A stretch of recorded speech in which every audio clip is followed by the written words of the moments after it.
let me ask you a question. How many like the idea of MSIs? Okay. I was flying to Kuala Lumpur. It's from Toronto to KL is 25 hours in the air. If you go any further, you're coming back. It's a long ride. And I was going over there every month for about 5 years. So I fly over, fly back. And I don't watch movies hardly any time, and I don't watch them on a plane. I work on the plane with myself. I think and I jot notes, and I carry a little calculator, and so I'm always reducing big numbers to the ridiculous. It's just a habit I've got. And I was playing around, and I wrote one with 6 zeros on the top of a pad on my way there, and I was thinking, I had earned $1 million a long time ago in a year, and I thought, what's so big about it? You know, what's the deal? And because $1 million seems like a magic number to most people. It's not really very much money anymore. But if you haven't got any, it's a lot. And I'm thinking, you know, what do people do? And I was thinking a number of people that have earned a lot of money, and I thought, what do they do that's so different? And I couldn't really come up with an answer. And then I started to think of a few other people that I knew that was earning pretty good money. And it dawned on me, they don't just have one source of income. And I kept playing with that until I got it down. They had multiple sources, and then I had MSIs. And I thought, we should run a program where we teach people how to earn $1 million by setting up multiple sources of income. And I got off the plane in KL, and I phoned Mark Victor Hansen down Newport Beach. He got a hold of Jack Canfield. They got a hold of Lee Poulos. And we put together this program. It was called the $1 Million Forum. And it was something else. That's where the Chicken Soup for the Soul books came from. And they earned mega millions on those things. It was the publishing phenomenon of the 90s. This was around 1991 or something like that, I think. But at any rate, we really got into this idea of MSIs. And it's a phenomenal idea. Now, most all people that I know that are earning a respectable amount of money, they don't earn it in one place. And they don't necessarily work. In fact, working is the very worst way to earn money. And he mentions that in Think and Grow Rich. He points out that it just is not a good idea. That the people who think you earn it by working hard, they're wrong. I was doing a TV show with Robin Leach one time, and I remember we were sitting around between shoots, and he's probably interviewed more wealthy people than anybody alive. He said the wealthiest people he knows, he's never seen them working. So you want to start thinking about this. You don't earn money by working. That's a false concept. And that's the one we're taught. You go to work to earn money. No, you go to work for satisfaction. See, if young people understood that before they left school, you don't work to earn money, you work for satisfaction.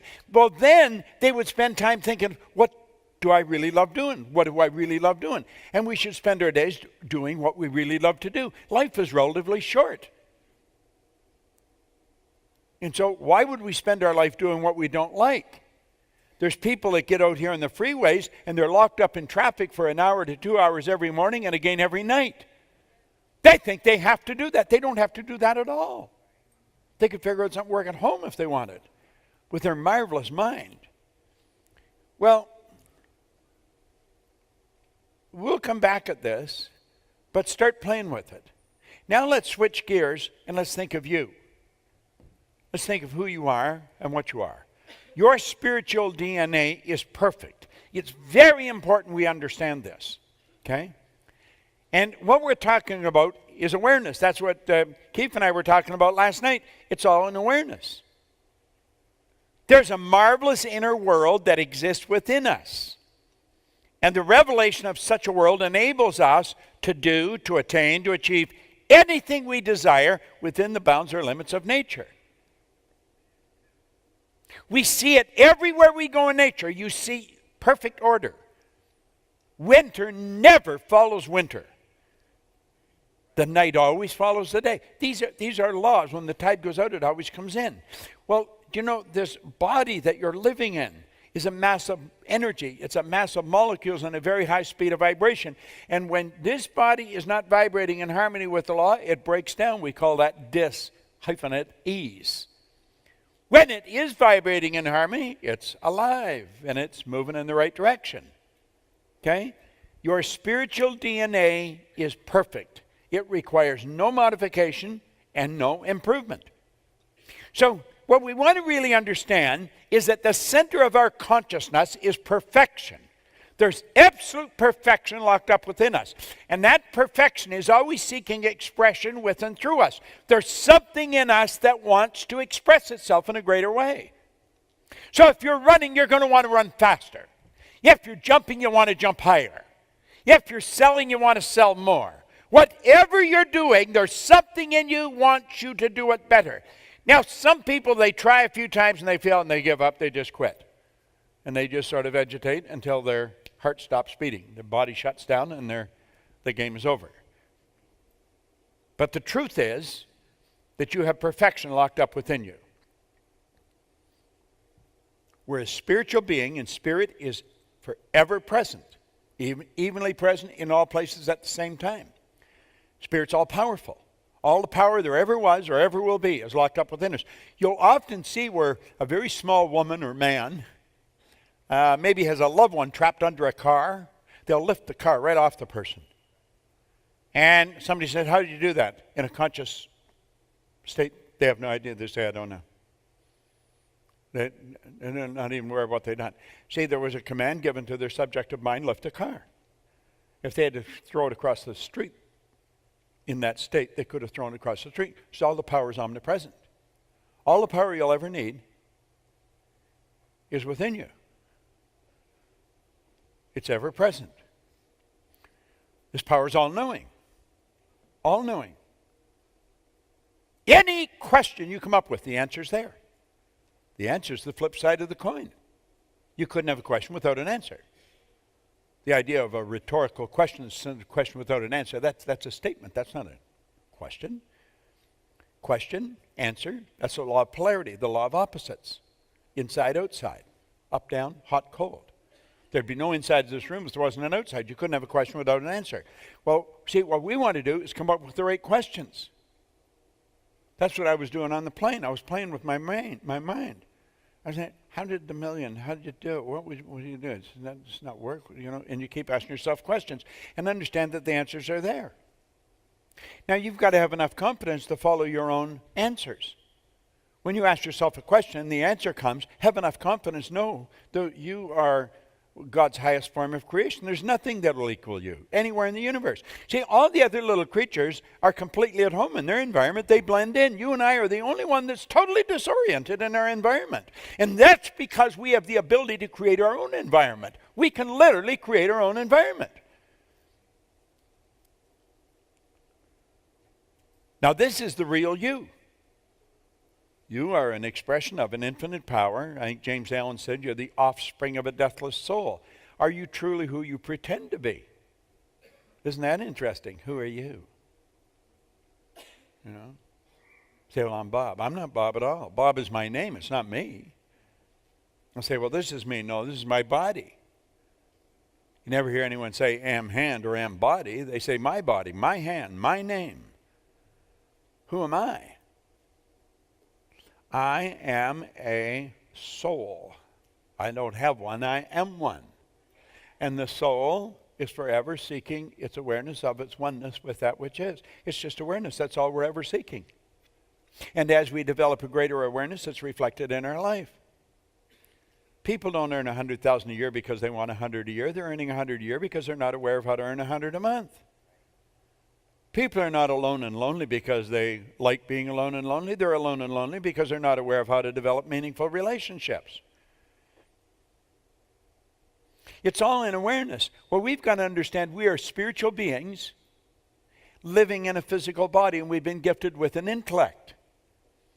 But all the power there ever was or ever will be is 100% evenly present in all places at the same time. The answer to anything is already here. That's why Dr. von Braun said to President Kennedy, all you need is the will to do it. 5 words. Just decide on the target. You go way back to 1908. That's what Andrew Carnegie told Napoleon Hill. Any idea that's held in the mind, that's emphasized, that's either feared or revered, will begin at once to clothe itself in the most convenient and appropriate form available. So if you're sitting at home, you want to realize that all the power of the universe is sitting there with you. You've got it locked up within you. It's so powerful.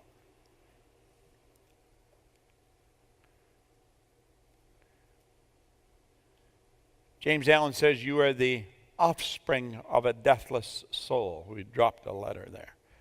Okay. Now, ever present, all powerful, all knowing. We want to know that we've got everything locked up within inside. In our sanctum sanctorum, go to the quiet place, go to the closet, close the door, go inside and realize that you can connect to an infinite power that you are an expression of.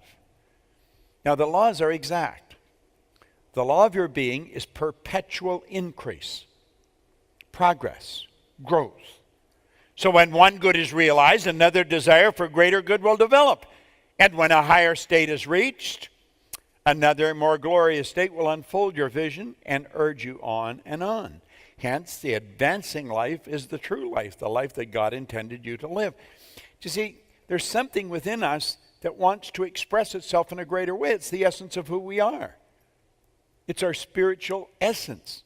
I am of the opinion, after studying this for over half a century and studying with some of the most magnificent teachers in the world, that if a program of personal growth doesn't have a spiritual foundation, the program is incomplete.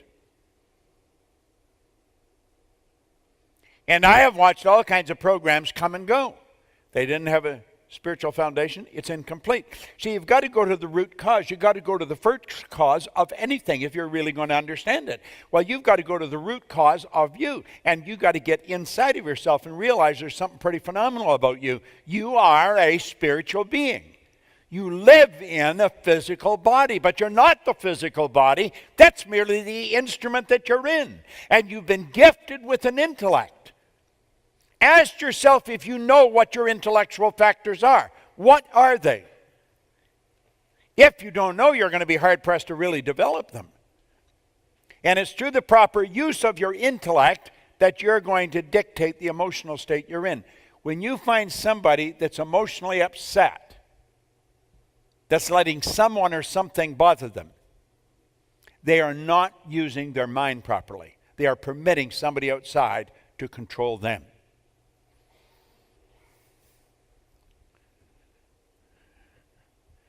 Now, I think this is vitally important that we understand this. Let's back it up a bit. You are a spiritual being. You live in a physical body. You're gifted with an intellect. And we will touch on this, what the intellectual factors are. But I tell you, I could walk by you in the hall and I could tell you so much about you. I could shock you with what I know. Because everything that goes on the inside shows on the outside. You don't hide anything. Your body is a mass of energy in a very high speed of vibration. And that body casts off energy. And the energy that it casts off, you've got a mental faculty that can pick that up and read it. You can read the vibration. The vibration tells you what's going on inside. It's a wonderful thing to start to understand. Now, through the use of your intellect, you can control your emotional state. We were teaching a group of kids a few years back.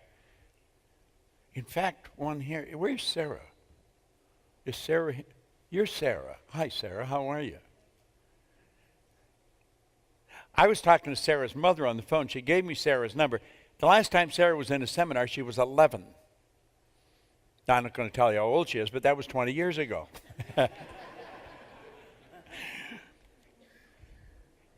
And I was teaching a group of kids at the time the difference between reacting and responding. When something happens and you react to it, that's something, the person or the situation's in charge of you. When you respond, you're in charge of you. That doesn't change what's happened, doesn't change what they said, doesn't change what they did. You're either going to let it control you or you'll control it. Michael Beckwith shared something with me, and I went to Michael's church this past Sunday. Gosh, the guy's so good. But at any rate, he shared something a few years ago here that just made an enormous impact on my life, and you might want to write this down. When anything happens, it doesn't matter what it is, when anything happens, there's a 3-step approach. It is what it is, accept it. You can't change it. If it's happened, it's happened. When anything happens, somebody says something, something happens. When anything happens, it is what it is, accept it. It's either going to control you or you're going to control it. That's the first step. When anything happens, it is what it is, accept it. It's either going to control you or you're going to control it. Step number 2, harvest the good. Harvest the good. And the more you look for, the more you're going to find. There's something good in everything. Harvest the good. And number 3, forgive all the rest. Forgive means to let go of completely, abandon. Okay?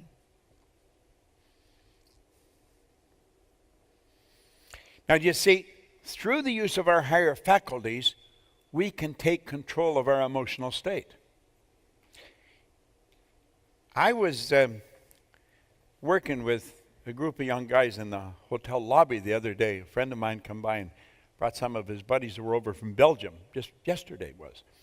And we got talking, and he was studying the law of attraction. I said, listen, forget about law of attraction for a minute. I said, do you know what you want to do? Become aware of how you feel. Get in touch with yourself. Become aware of how you feel.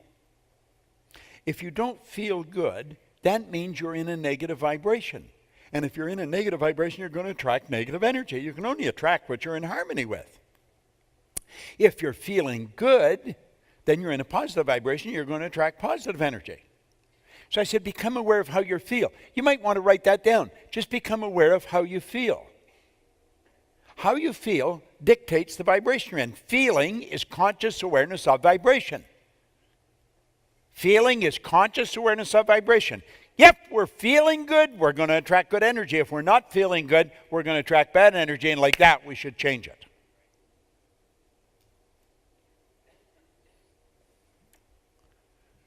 The intellect has control of what we do with information when it comes to us. We either let it control us or we control us. Okay? Now, it's a matter of choice. All failures in life, are due to taking sides with the finite around us. All success in life is due to taking sides with the law within us. Because this power within works by law. When we're failing, we're letting the outside control us. When we're winning, we're working from the inside out. Thus, working with the law may be considered the same as taking the law into our mind and lives as a silent partner. Now, look at this is not something you're just going to pick up and master it overnight. I've been working at it a long time, and I haven't got it down pat yet. But I'm going to tell you, if I'm starting to feel bad, I don't stay that way very long because I know I'm doing it to myself. Where at one time I used to feel bad for long periods of time, and I'd only feel good every now and then. I was not happy. I don't think I was ever happy. Happiness and having fun are two different things. Fun is very shallow. Happiness runs very deep and is long-lasting. We've got to understand the difference in these things. Okay? Now, let's think of this and think of yourself. Think of spirit. What is spirit? Spirit just is. The theologian can't tell you any more than that. Spirit is the cause and effect of itself, is 100% evenly present in all places at the same time, is neither created nor destroyed. It's 100% evenly present in all places at the same time. Now, let these lines represent levels of vibration, or they could represent frequencies. Okay? Higher frequency, the better things get. So we're dealing on the higher side, the spiritual side. The lower side is the physical side. But because we are created the way we are, we have been gifted with an intellect. And through the intellect, we get the ability to tap into the spiritual side and change anything in the physical side. And here's what we want to grasp, is that each frequency is hooked up to the one above and the one below. Nothing is separate. Everything is connected. We're all connected. So each frequency is hooked up to the one above and the one below. The frequencies are hooked together like colors of a rainbow. There's no line of demarcation where one stops and the other starts. Okay? Well, look at it another way. Let's say you got a glass of water. Here's a bottle of water. Okay? And we'll take the glass and we'll fill it with water. Now, the glass is energy. This bottle is energy. The water that's in it is energy. The hand that's holding it is energy. If you add heat to that container of water, it will not stay in that vibration any longer. It will move into a higher frequency, a higher vibration, and it'll be called steam. Now, you have not got rid of the water or the energy. You just got rid of the water. You caused the water to change into steam. And you increase the energy, you add more heat, and it moves into air, ether, or gas. It's the same energy, just moving at a different speed. So if we bring them all back, there's the steam and there's the water. It's all energy, just moving on a higher frequency. And what we've got to understand is that they're all connected. There's no line of demarcation. You can't tell where it stopped becoming water and started to become steam. Well, you know, we can take this energy that comes into our mind and we can cause it to move into whatever form we want. Because we are spiritual beings and we've been gifted with an intellect, we can activate that intellect and tap into a world that's omnipresent. Where's thought? Thought is omnipresent. And we pull the thoughts together and we can build an idea. What kind of an idea? Whatever kind of an idea you want. You have freedom of thought. Viktor Frankl, who spent the war years in a camp, a Viennese, a Jewish psychiatrist, said regardless of the intellectual or physical abuse you're subjected to, no one can cause you to think something you don't want to think. That's where you have freedom. You can think whatever you want. You can say, well, it's because of this. No, it's because of your choice. And the ideas that we hold ultimately move into form.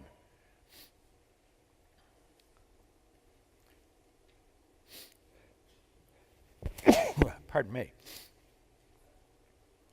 Now there's the perpetual transmutation of energy. That's a law. Energy moves into form. Spirit always manifests through its polar opposite, the physical. Keep consciously connected. We're then conscious of the source and the creator of all power and realize and receive the many benefits that surround us. That's what we were saying last night. We were talking. I was saying to Keith, I said, listen, all this good you're telling me that's coming into your life now, it's always been here. Wendy, his wife, was telling me one time, the last time we were together, that at one point they made up their mind they wanted to change their business. They wanted to change some of the people they're associating with. They wanted to get with people that are more upbeat and alive. And she said, you know, that's all happening. It happens because you decided it would happen. You don't understand how it'll happen. Now look at what we want to do here is look at the mind. If you go back now, some of you have been through this many times, but I can assure you I've been through it many times. Go back onto page 4.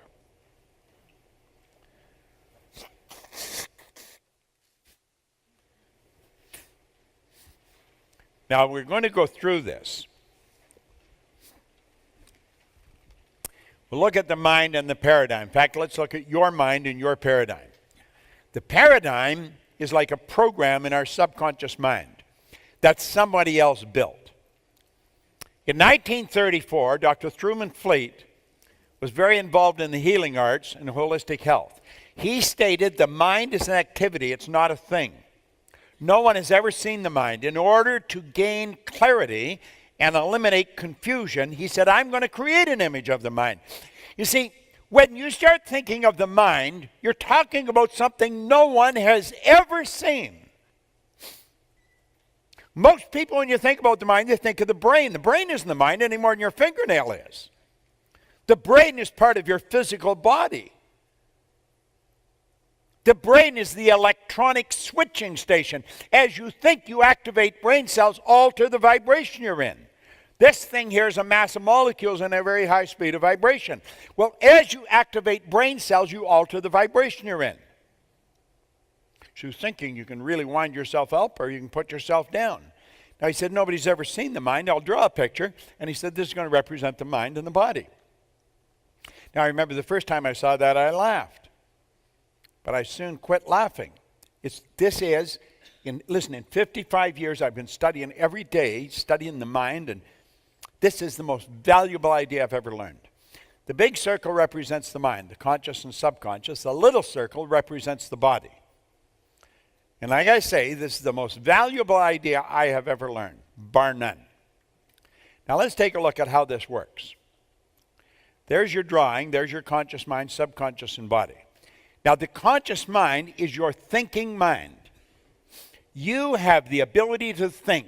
Thinking is the highest function that you're capable of.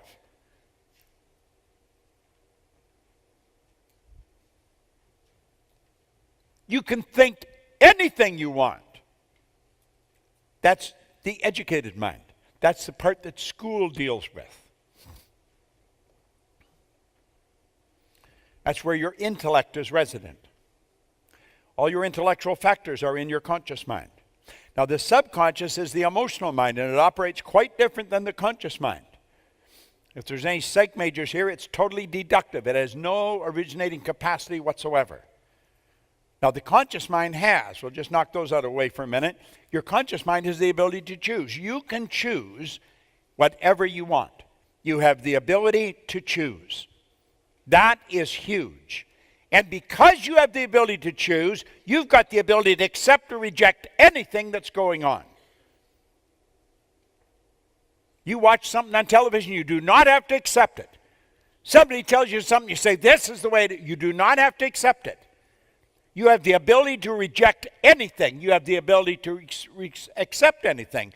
And if you reject it, you have the ability to originate. Because this power is flowing to and through you all the time. It never stops. Now, that's what your conscious mind can do. And before anything can get to your subconscious, it must pass through the conscious. If you're not using the conscious, then the subconscious is wide open. The subconscious mind must accept whatever you give to it because it has no ability to reject. And this is the part, it doesn't seem to matter how many times you hear this, I question whether we really get it. It cannot differentiate between what's real and what's imagined. Now, the subconscious mind operates by law. And the law states that whatever is impressed upon it repeatedly must move into physical form with and through you. That's why in Think and Grow Rich, the power of suggestion is so powerful. Your subconscious mind has no ability to reject. None. If a person were to hypnotize you, what they're actually doing is setting aside your conscious mind. They set aside your inductive reasoning factor. That gives them open sesame to your subconscious mind. And they can put an idea in your subconscious mind. They'll tell you you're getting very cold and you'll start to shiver. You'll really get cold. Or they'll tell you you're getting very hot and you'll start to sweat.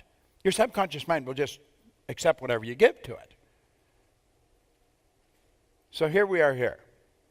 Now you say you got that information, and we're being inundated with information from the radio, from other people, from TV, newspapers, and we say we can accept or reject anything. See, that's because we have a reasoning factor. Reason is one of our intellectual factors. And because we can reason, we have the ability to think. Now, because we have the ability to think, we can reject. If that's all negative, we have the ability to just reject it and say, get out of here, and it'll all go away. Do you know something? We don't do that. We will sit watching the TV and we'll leave our mind wide open. We'll leave our subconscious mind wide open. That's why you're watching a TV or watching actors. You'll get anxious. You'll get sitting right in the edge of your seat, and you'll say, "Get out there! Look at them! They're going to get you." You know, they'll scare you. They make you angry. They make you happy. It's all acting. But your subconscious mind doesn't know the difference. That's your emotional mind. Why would we leave our mind open and accept whatever's coming down the road? Because we're programmed to. That's part of the paradigm. We are literally programmed to just leave our mind wide open. Now, it seems incredible that we would actually do this, but we do. Why do we? Well, let's take a look at why we do. Close that window and open this one. That's you today over there. This is you as an infant. That little baby in the back, this is what you're looking at. That baby will accept whatever you give to it. Whatever's going on around that baby will go right into that baby's subconscious mind. The baby has no ability to reject it. If you took that baby out of this room and took it over and put it in a home in the suburbs of Beijing, that baby would grow up fluent in Chinese, absolutely no knowledge of the English language. None. If you were to put that baby in a home where there's 4 or 5 languages spoken, there was a guy I was working with in KL, had a little boy, could speak 4 languages at 4 years old. They thought nothing of it. There's many places in the world where children grow up multiple languages. You can actually teach that baby how to read because you can program the information into the subconscious mind. You're building cells of recognition in their brain. You can show them the words and sound the words, and it's going right into their subconscious mind. And when they've got a vocabulary, when they can talk, you can give them a book on the CAT scan and they'll read it to you. Now, many people say, "I don't believe that." Then you'd probably never do it. That's being done. Whatever's going on around the baby is going right into the baby's mind. No one in our family ever went to school. The fact that I quit at 16, hell, everybody would quit. The question, are you going to go? No, I'm out of here. I don't want to go to school. Do you know all I changed? I changed one question. I didn't ask my kids if they were going to go. I asked them where they were going to go. Isn't it amazing? Changed the whole breed just by changing one question. That's the way a baby is. That's the way you were. What was going on around you? We're under contract right now with Torture Penguin, the largest publishing company in the world, to write a book on paradigms. This is what it's about. Your belief system. You don't even know where your beliefs came from. You have no idea where your beliefs came from. You inherited them. At the moment of conception, all mom's DNA and all dad's DNA, boom, come together. That formed the essence of you. And the information just keeps dumping in, dumping in, dumping in. And you know something strange? The image that you have of you was built back there. The self-image that you're operating with. We're going to talk about self-image tomorrow morning. The self-image you were operating with was formed back there when you were an infant. You had absolutely no idea what was going on around you.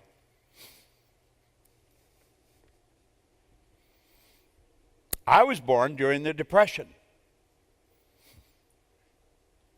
So I was raised with the idea if you get any kind of a job, you're lucky.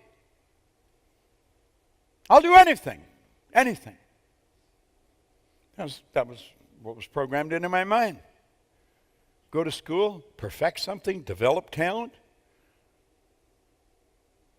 Hell, we were just happy to get something to eat. And you know, there's many places that's not much different today. That's how the self-image is formed. Self-image is just one idea. That's how you see you. And how you see you dictates how you see the world around you. When you put multiple ideas in there, and they do come in. Now imagine if you're surrounded by people, like Heinlein's talking about here. In absence of clearly defined goals, we become strangely loyal to performing daily trivia until ultimately we become enslaved by it. Have you any idea how many people live like that? They're loyal to daily trivia and they become enslaved by it. And that was programmed in, the people around program it right into the mind. That's how paradigms are formed. The subconscious mind is just like an empty cup. You can dump in anything you want. And at birth, that's what happens. So you're programmed genetically. It goes back for a few generations. When I was a young guy, I had red hair. It just kept getting lighter, and it turned blonde, and then it turned white. Do you know, I had a mother and a father. They didn't have red hair, either one of them. I have a brother and a sister, and they don't have red hair. That could lead to all kinds of speculation, couldn't it? But my mother's father and all his brothers all had red hair. See, sometimes these things will jump one generation and surface in another generation. But clearly understand, a lot of your beliefs, probably most of them, you did not originate yourself at all. They were built right in at birth. They've been passed down from one generation to the next. And when you analyze your beliefs in the light of truth, some of them are absolutely ridiculous. At any rate, that's how we were up till 4 or 5, and then here we are today. We're living much the same as we did as little kids. Our mind is left wide open. People follow each other. They're like sheep. Reminds me of a cute joke about sheep. Before the service started on Sunday in Michael's church, Jack Canfield was there and he come over and he told me a story, and I thought, that's a great seminar joke. It's about these two guys out on a horse. They didn't know each other, and they're riding along, and they meet on the road. One was going one way, and the other was going the other way. And the one guy was a ventriloquist. And he met up, and he introduced himself, and they started talking, and the ventriloquist said, "Do you mind if I talk to your horse?" The guy says, "Horse can't talk." Oh, he said, "I bet he can." So he said to the horse, "What's your name?" Horse says, "Bill." He says, "How's things, Bill?" He says, "Pretty good, pretty good." He said, "I'd like it if you put a little more oats in my food, but it's pretty good." And he says, "Do you mind if I talk to your dog?" He says, "What's your dog's name?" He says, "Rover." He says, "Hi, Rover." Rover says, "Hi." He says, "How you doing, Rover?" He's "Pretty good." He says, "How you being treated?" Well, he said, "I got fleas." He said, "I wish you would get me a flea collar and get rid of these damn things because it's pretty itchy. I have trouble scratching." He says, "Guy, do you mind if I talk to your sheep?" He says, "The sheep lie."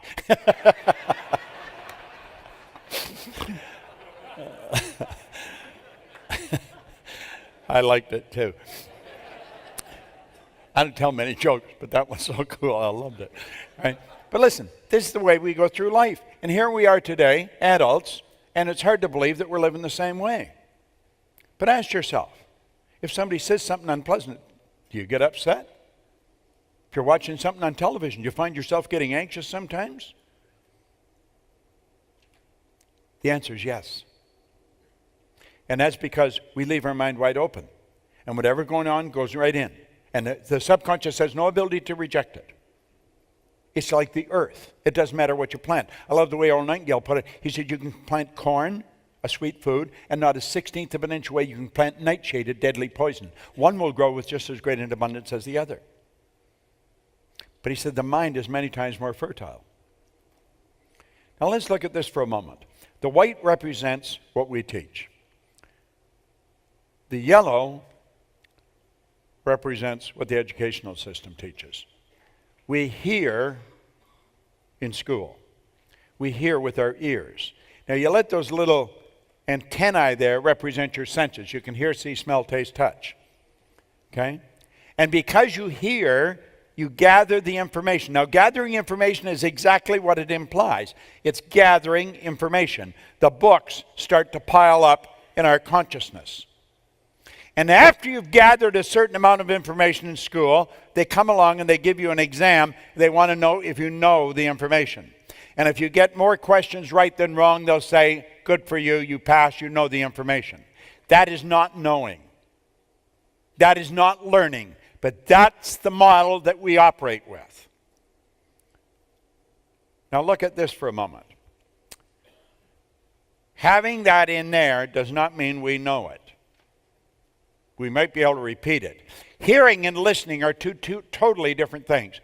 You hear with your ears, you listen with your emotions. Okay? learning is quite different than gathering information. Learning is when you consciously entertain an idea, you get emotionally involved in that idea, you step out and you act on the idea, and you change the end result. It's the feedback from the change in result that's the learning experience. I know if I think this and I get emotionally involved and I do this, then my income changes. That's learning. Now, let's take a look here for a moment. School gave us valuable knowledge. However, school never taught us how to alter the old paradigm. So we frequently do not do what we already know how to do. Superior knowledge, inferior results, causes confusion and frustration. So here we are. We got all the knowledge. We passed the exams. It's packed in our mind. But you know something? The results don't equate with the knowledge. They are so smart. They know so much. I wonder why they're getting such terrible results.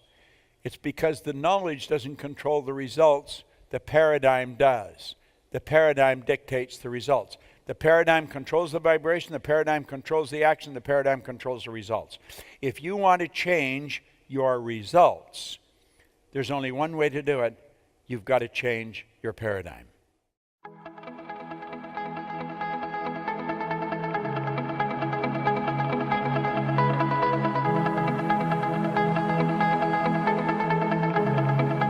Check us out at ProctorGallagherInstitute.com for tips, tools, and resources.